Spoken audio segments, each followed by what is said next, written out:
Little Georgie talking at you from Little Georgie and the Shuffling Hungarians. You are moving and a grooving. You are raising a ruckus and kicking up sand. Right here, right now. From Atlanta, GA to London to Louisiana, you are tuned up and tuned into the Good Morning Blues Show with your host with the most, UK Bob, right here on WRFG 89.3 Radio Free Georgia.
Well, good morning, folks. It's London to Louisiana, and as promised earlier in the show, got a great guest for you, very relevant to a superb and unusual show going on tonight.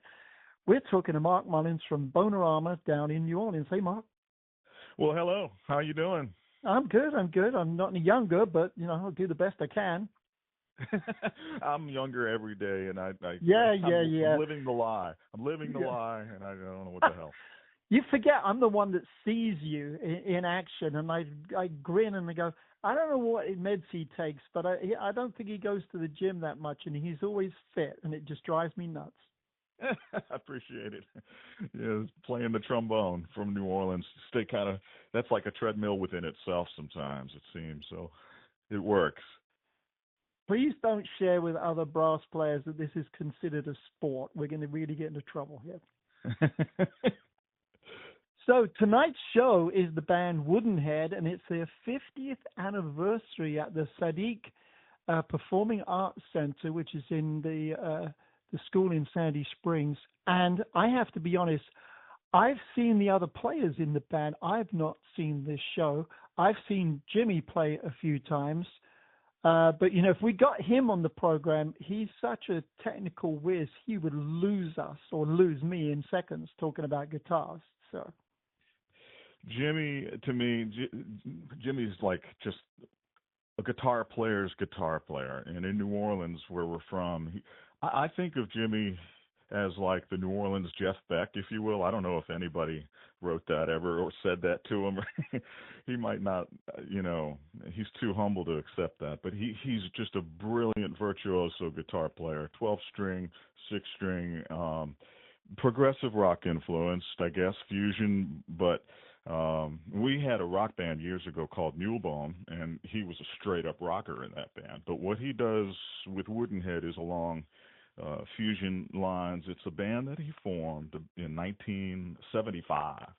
So Woodenhead is celebrating their 50th anniversary.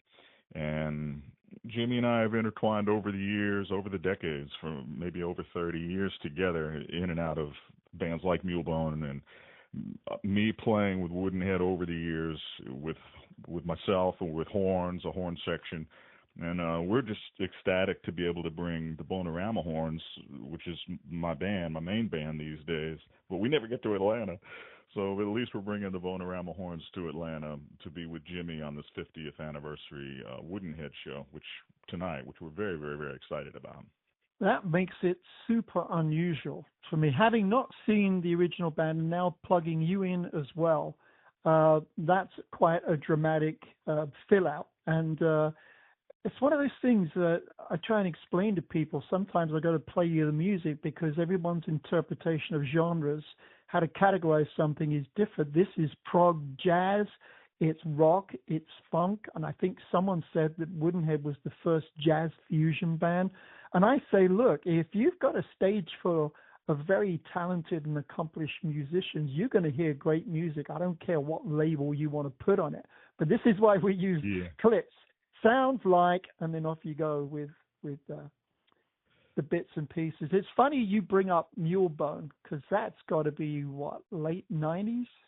It was, yeah. It was late '90s. There's two albums out that get a cumulative total of about 6 listeners per month on on Spotify. So we're still in the single digits after all these years. But even though we won all these awards, whatever, the awards don't mean anything. But no, it was a fun band. It started with John Grow and myself put it together from day one. That's what people don't realize is that, John Grow from Papa Grove's Funk was doing that too. And playing guitar as well as he was playing mostly B3, singing, and he was playing guitar on a bunch of tracks and pretty well. And that was a ball. John was with us for the first album, then he left to do Papa Grove's Funk. And we kept the band going for a few years and did a second album. And that second album really features Jimmy Robinson on guitar, who you'll be seeing tonight with Woodenhead, with his band, celebrating the 50 years. But Jimmy's all over that second record big time. He's on both records. But the second Mulebone album, Only in New Orleans, has got some blistering cool Jimmy Robinson guitar solos on there that just don't get heard enough, I think. If anything, listen to the album just for Jimmy. But no, he's just amazing. Jim, and I'm very, very excited to be able to play with him anywhere, but especially here in Atlanta tonight because we just don't. It's so close to New Orleans, but we don't get to Atlanta enough. We're always zipping past to get up to the Northeast because that's where all the big cities are closer together and this and that. There's a million reasons. And you get to play at all these big snooty venues. And I guess. I mean, it's hard. Like my band is Bonerama, right? It's 7 of us, and so it's a lot of mouths to feed on the road in today's musical business climate, if you will, where it's not getting easier, and it's not just us getting old, but it's part of that. But a lot of it is just things have changed. It's just harder to get people to come out to see shows. From what I used to see before, our crowd is getting a little bit older. People have more other things to do in their lives these days. There's just a lot of other things going up against. Well, do we go to a live music show or do we do something else? Or so it gets tough. So we're happy for some of those other snootier venues that will hire us and sort of pay for our show me your corporate tickets. Show me your corporate money. We're certainly not getting rich off of this stuff. We're doing it for the music to keep it together, and so we just need some basic expenses to get us up there and feed a guy and pay for stuff. But we'd like to make a little bit. Did you sell off the name Mulebone? Because today it's a New York blues duo.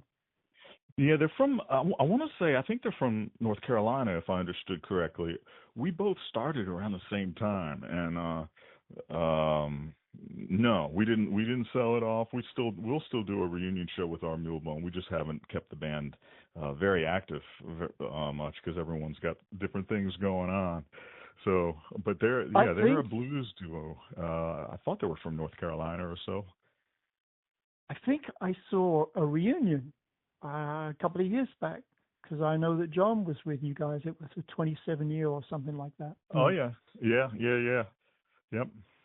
Right. So which of the horns are in tonight's show? Is Son Michael part of it?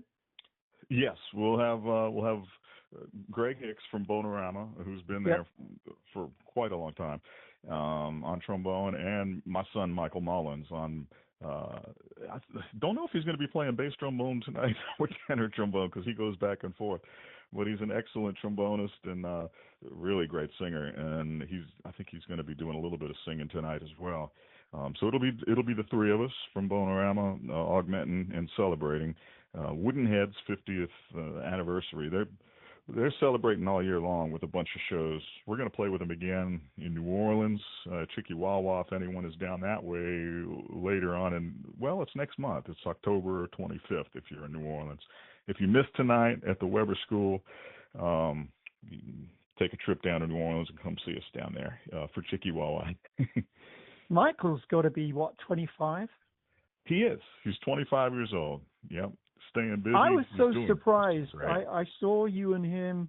I was down for French Quarter Fest, and I kind of wondered who it was. I thought, surely that's not Michael, because he's got a beard and 70s shades on, and I'm talking. Yeah, but it was. And then he started singing. I thought, oh, move over. Yeah. You know. So. Yeah, Michael's doing terrific. He's got a band called Zeta, Z-I-T-A, and a second band called the New Orleans Legacy Coalition. And that second band features sons of, like, Cyril Neville's son, Omari, Wow. River Eckert, Jake Eckert's son, and a handful, Michael, of course, and Bradford Lewis, and a few others. So, and it's a really great, they got like, it's like a tip of the hat to the New Orleans music tradition, but yet looking forward as well. And it's really cool to see the younger generation take this New Orleans music and look forward with it, like to celebrate it, honor it, respect it, but yet look forward. And that's what it's all about, and it makes us dads super, super proud. So is it's this really, now? really cool. This is now a family tradition. You got to have two bands. It's how to stay alive and relevant in the music business today. Have as many bands as possible that you can just like keep some sort of a calendar going. But no, they're doing terrific. So keep your eye on Zeta, keep your eye on New Orleans Music Coalition. But you'll see Michael there tonight with Woodenhead for the 50th anniversary at the Weber School, and couldn't be more proud of him. No, he is terrific. Those of you that are late jumping in, we're talking to Mark Mullins, who leads the band Bonerama from New Orleans, who are up here tonight to join Woodenhead and fill out a stage of tremendous music. And if you're not sure what to expect, we're going to play you some music. But let me just tell you that Frank Zappa quoted Woodenhead is a band with no commercial potential and damn proud of it, right? And that's the kind of thing that we want to talk about, right? That's it. John McLaughlin said they're a great band with really great feeling. They've been around forever and they're not really happening. Good. Who wants to go and see what's happening? We want to see what we didn't know. And that was Music Magazine who quoted that. That's great. Woodenhead is not for the faint-hearted musically or in spirit. It's a hard-driving, challenging music that will rock you out of your comfort zone. Jazz, R&B, rock, everything you can think about. So, and these are major items. I can't stress enough. If anyone out there listening is a fan of really just an appreciation for playing the guitar or any instrument, because that's the whole band. But if you lean towards any progressive rock or fusion, that's for you too tonight. But definitely just to see an amazing guitarist, and I need to mention the other people in Woodenhead because they're tremendous. Fran Comiskey on keyboards, Paul Clement on bass, and Mark Whitaker on drums. They've been doing this for a long, long time, and it's just a great unit on and off the stage. These are just great people too. You know, we talk always about the music in interviews like this, but these are great people. These are people you would just love to just hang out with and talk and hang. And that's more important than the music a lot of times. You know, it's like you could have a great player, and it's like, you know, you want nice people. You want cool people to be able. You want the great people to be also cool. You know, and a lot of times that's how it works. You know, absolutely. But it's cool. Good stuff though tonight. And Jimmy, can't say enough. He does. I've been playing with him for over 30 years in these various groups, and he does something every single night. I'll be looking over there. I'll be like, it just makes my head spin around. I'm like, geez, how does he do that? It is, and that's very, a good sign, you know. Forget the audio. It's mesmerizing to watch him go. Yeah. Do that. Yeah. It really is. Let's hear some so that the audience get their ears cleaned out and have an appetizer for what they're going to hear later. Mm-hmm.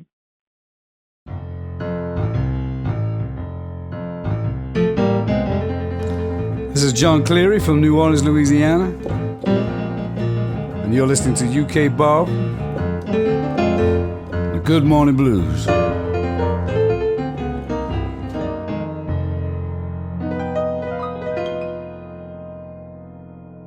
Hey, what's going on, y'all? This is Mark Broussard, and you're listening to WRFG Atlanta, London to Louisiana. Don't be eating them green bananas. Let the kids believe in Santa.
We're not sure if that was dance number one or dance number two. Mark and I have been through a variety of versions. I thought I had two different songs, and I realized no, they've just been mistitled. And there are various albums to pick from and YouTube and stuff. So the material's all out there. If you log into YouTube and sign up for Woodenhead and just leave it on play, you'll hear it all, because I think there are half a dozen albums that are locked in there and you can just leave it running. But I often want to say this is the kind of music that We should. It should be a soundtrack for a movie that Quentin Tarantino hasn't written yet. It's got to be in that vein. And I'm glad you mentioned before the break the other members in the band, because that's what I was going to ask you that I don't know. I know you. I know Jimmy. I know of these guys, but never met or talked to them. I haven't seen the band play live, so it's good that we know that. I just want to know whether, when they add you to this, are you going to get some kind of comical introduction? You do know that Johnny Sansone refers to you guys as his plumbers. Oh wow, that's brilliant. No, that's actually kind of respectful compared to a lot of times what we get. So we'll take plumbers. We're trombone players, by the way, if you're just tuning in. But and after just saying that, I could just hear the jokes rolling in. You're just sitting there in your car driving to work, listening to the show, and you're saying, "Oh, I got a trombone joke." And you send it over to Bonerama Music, or you find us on Facebook. You message it; it'll get to me, and so I'll have more trombone jokes to live with, and that'll be a real test to see who's listening. Well, you think you've heard them all? I've heard a lot of them. But no, there's always room for more. The plumber jokes are always to do with crack, and I avoid drugs. It's one of those big things. That's true. Actually, you know what? I'm going to tell people something they haven't heard, and they're going to go, "What? How you are the only person that ever got me high? Do you know that?" Now, everybody knows I don't drink. It's kind of an in joke. Anybody offers me, "Yeah, I'll have a Pepsi." And I hear people all day long say, "Oh, I gotta go home and have something to take the edge off." And I'm going, no, I love the edge. If you're not living on the edge, you're taking up too much room. I don't want to deaden my senses. I'm the guy that's still there at 3-4 in the morning at Jazz Fest at the great after show parties. Well, one of those. Okay, we're going to take your mind back now. It was 2004. I'm thinking a Telluride. Okay, which was one of the best Telluride sets I've ever seen, because it's the only one I went to. And there's a reason for that, because it was a very heavy New Orleans lineup. Anyway, we're in a juke joint after the daytime show. I'm hanging with you upstairs in the green room of some little small converted church, right? And it's very late. I think it's like 1 a.m. And I don't know how it happened, but Mac walks in, and it comes down a little staircase, and he was staggering a bit. He says, "Man, I need some of that oxy." Okay, so at that point, I grabbed the hose, because you're wheeling around a tank. Now, this is just oxygen, ladies and gentlemen, okay? But that's the only time that I've ever been high, is when Mark let me suck my lungs with some real oxygen, which is what they need to blow their brass. See? That brings it back. I do remember that. And you're talking about Matt Perron, who plays sousaphone, that walked in the room. Is that right? No, Mac Rebenak, Dr. John. Oh, Mac. Oh, geez. Yeah. So, I gotcha. Oh, the oxygen which is why everywhere. he would and that was gold. Yeah. Oh, yeah. But it was an interesting week, I think. Trucking backwards. I think we lost Brian. Was it the next year? We did. Brian O'Neill. You're talking about the original bass trombone player from our band Bonerama, and because he's been gone. You're talking about time and age and hours. He's been gone 20 years, so that had to be the next year. That's right. It was 2005. It's after Katrina. Just a few months after, he just had a heart attack playing on a solo piano gig of all things. Yeah, Suddenly exactly. lost A calm, him. No warning, no nothing. Calm, just, pleasant, 88, no heavy work. He was like our I don't know, our uncle, our big brother, if you will, in the band at the time. We were just started traveling with Bonerama, trying to figure it out. The band was just about 6 or 7 years old at that point, and we were touring, and he was just amazing bass trombonist, amazing guy, great guy, great arranger. And we have to remember those people. Yes. He's just suddenly, all of a sudden, he's gone. Heart attack. And we never had a bass trombone really since then. And now, It's pretty cool because my son is playing bass trombone, and I think of Brian every time I see him pick up that bass trombone and play with us. It's like having a memory of Brian right there. You know, when I hear Michael play, it really comes full circle. All you and I have to do is talk about him, and it's job done. Because you know, that's what they say. You're not dead as long as people are still talking about you. So right on. Yeah, you're that right. lineup. That's the reason Telluride is not an easy place to get to. It's 2 flights and a 2-hour drive. Beautiful, unusual part of the world. But for those of you that are trying to gather how big that event was and why I said it was heavy New Orleans, I'm just going to tell you the New Orleans players that were there: the Neville Brothers, Dr. John, Bonerama, who we're talking to now. Papa Marley was there. Anders Osborne was there. Mem Shannon's, he counts as New Orleans. Yeah. And maybe a couple of others. Papa Grows Funk was on. I mean, that's a New Orleans strong lineup. Now add in the other national acts. Lonnie Brooks from Chicago, Edgar Winter Group from L.A., which was a knockout show. Elvin Bishop from L.A., Indigenous, I think they're Chicago-based, a very, very good act. And a bunch of other... What a great lineup, you know? Government Mule, I think. Yes, they were. Government Mule, yes. So, that's why I dragged myself on an incredibly difficult trip, and it rained a lot. And thankfully, I wasn't living in a tent. I had some cheap little shack hotel somewhere. But, that was pretty cool. Memorable trip. I ended up in the emergency tent after the Bonerama set because I didn't prepare for the oxygen correctly. It was one of my first times being up that high. And back in those days for Bonerama, well, even still today a little bit, I was doing like tour manager duties. You know, we were brand new kind of to the road.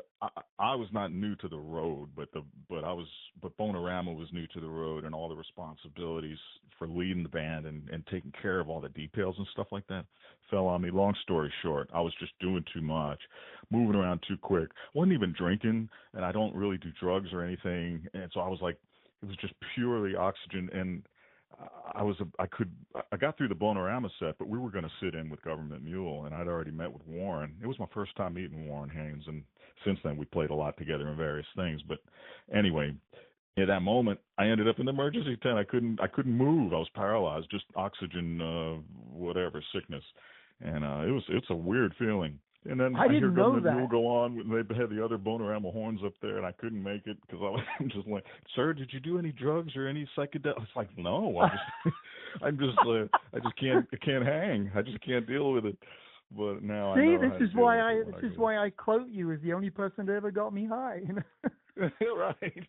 Yeah, that was terrible. But I did not know about that because I didn't actually catch Government Mule. You know, at some point you have to take a break and go do something else. And I honestly didn't know enough about them. But look, make sure you've had all your meds and lots of water tonight. And if you need a little hit or something, I am not the person to help you. No. I'm not the person to take. I don't do too well with that. That's just me. I got no problem with it. I just don't. I don't do well with that. So it's just not my thing. What is the difference if there must be a difference, but I'm not smart enough to know the difference between Mulebone back then and Woodenhead today? There must be a lot of crossover. Well, you mean, Mulebone back then and Woodenhead today? Yeah, musically. Oh, well, Woodenhead definitely leans more towards fusion or progressive rock, if you will, more improvisation. Mulebone was more of a song-oriented rock band back in the day. So it was really about the songs first, and yet I looked around a bit. I mean, it was a group of serious musicians, you know, with Jimmy Robinson and John Grohl, Vernon Rome originally on bass, brilliant, and Mike Barris on the drums. So it was great musicians, but yet we wanted to focus on good songs. So John and I would write together, and really respected songwriting craft, as we still do, but it was a song-oriented rock band, basically, fronted with a trombone, which is back then pretty unusual. No, they were, and it must have been tough to decide which of the two bands to move forward with. And I think you did the right thing. I think it's more commercially palatable, reaches a wider audience to be playing. Absolutely. Yeah, and when you then, I think, very quickly morphed into doing the Sabbath and Zeppelin conversions, which I think rocked everybody because they knew the music, but they didn't know the music, not like this, and that's what made it work.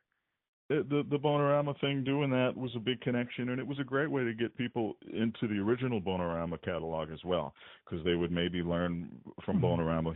I heard them do Withenpost or Frankenstein or something, and then they would come on in, and then they would hear some other whatever other music, whether it was a medley of meter songs or an original that they might not even know was an original. It just becomes music at that point, but it was definitely the covers helped bring people in, whereas Mulebone mostly was purely original, which is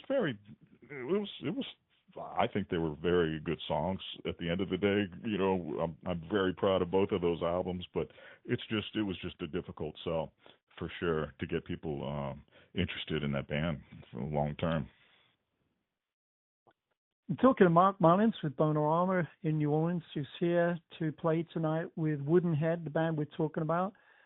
And those of you that have already got tickets, well done, because you're going to see something hugely unusual of massive quality. And it's very easy to get to in Sandy Springs. And it's the Weber School, and they've got a really quality, state-of-the-art center it's got a studio in there and all kinds of stuff, but a very cool venue, pretty new, only 18 months old. So nice. And the musicians, my gosh, Jimmy Robinson, killer guitarist, will turn everybody's head. I can't think of a guitarist that doesn't want to go watch Jimmy, because there's only very few people on, like you described him as the Jeff Beck of New Orleans or something.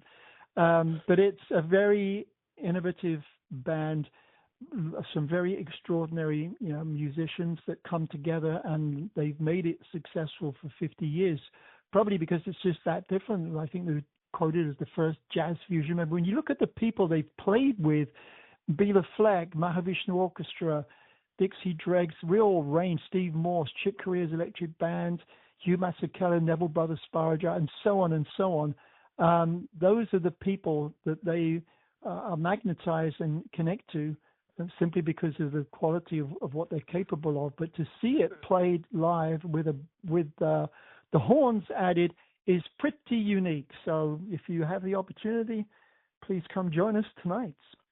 Yeah, we're very excited as a trombone player, and as what we do with Bonerama is one thing, and it's called the Bonerama Horns here tonight because it is us, but we're not doing like a Bonerama show. It's all about Woodenhead. It's their 50th year, and like you said, you hit it right on the head when you said quality, because that's how everybody that knows Jimmy and Fran and Mark and Paul and what they do together as Woodenhead over the years, it's always been about a quality musical experience. And these guys, they rehearse constantly, even after all these years. They're constantly rehearsing. Even if it's older songs that they've been playing for decades, they'll still rehearse them, and just to play through them in a room where no one's listening and fine-tune things. It's just amazing and very, very inspiring. They have the utmost respect of all the New Orleans music community, even if they don't line up stylistically with what other New Orleans bands are doing. It's a true testament to me, just as a New Orleans musician, to see a progressive rock / fusion band, if you will. I hate to even have to call it something, but that's kind of what they've been labeled. To see a band like that make it through the lineage of New Orleans music over the last 50 years, and they're still going strong. They're not doing the dance stuff. They're not doing New Orleans funk necessarily at all, really. It's not that. It's just not. They're not chasing what New Orleans might be known for. They're chasing music that is important to them and that they feel strongly about and that they're very good at doing. And they found an audience, and we hope you guys can check out and be a part of that audience tonight in Atlanta, because it's very, very rare for them to get through Atlanta, and it's even more rare that we have the pleasure to play with them tonight over there with the horns. It's going to be a lot of fun. Well, I thank you, Mark, for joining us and explaining in much better detail than I ever could about what this is all about and who they are. And we're looking forward to catch. Oh, thank you also for remembering 2001 at the Swiss Hotel. While I walk in with hand field equipment towards Harry Connick, who brushes his jacket as I walk right past him and go, no, I'm here to interview this guy. That's when I met you. Yeah, it was great. Yeah. That was. So I'll you're never not, forget that. yeah, you're not staying at the Swiss Hotel, and don't be confused. Yeah, is It's it still been gone there? 15 years. No. Oh, okay. All right. Good deal. Well, I'll always remember that. That was good. Terrific. Thank you, Mark. Thank you. Everything you needed to know there about Woodenhead and the Bonerama horns, 2 nights together, one stage. And I think I've previously given out multiple times the information. But just as a reminder, the Weber School, Sandy Springs, ticket link should be there. Also at Steve's Live Music, also at Woodenhead. I'm going to close out with Woodenhead and finishing piece live at Jazz Fest. A last couple of minutes to round out the show. I will see you in 3 weeks when I return from sunny London, having lost my tan, washed off by the rain.